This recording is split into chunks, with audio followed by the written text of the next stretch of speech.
So, the story that I'm going to talk about today, I have read many times and I have recommended to a lot of people. Um, it's written by Michael Rosen, whose work I really like, who's written across ages. There's poetry, there's short stories, there are lovely, fun picture books that he's written, absolutely amazing ones. My son and I have read so many of them.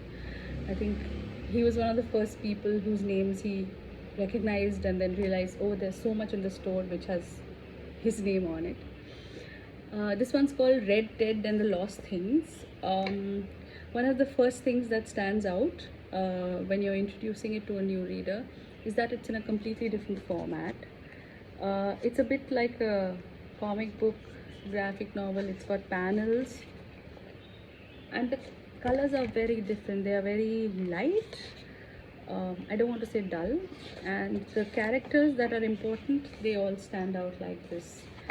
I think it takes inspiration from so many stories. I thought it was very similar.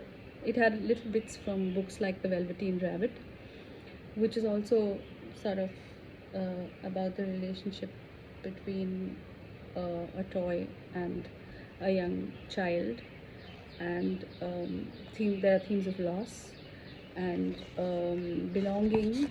And in this one, when Red Ted is lost, he's put somewhere where lots of lost things are, and then he makes a friend there.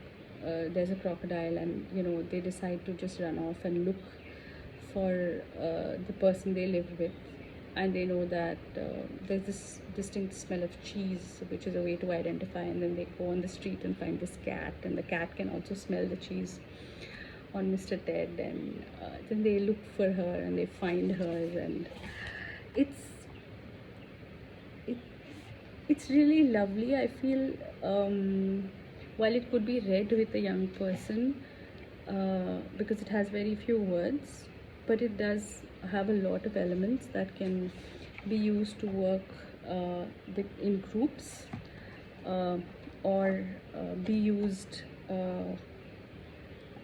to help when you're working with adults. It also feels very nice when you read a book like this. It's a combination of the font that is used, the colors, and of course the layout. I think all of it really adds to it.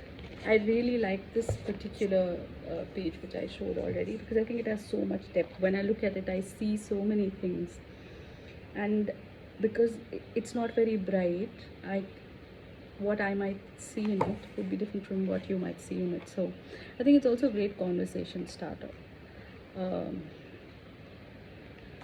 So yeah, here's Red Dead and the Lost Things by Michael Rosen and Joel Stewart. So look them up. We have a copy in the store. Let me know if you'd like it. Bye.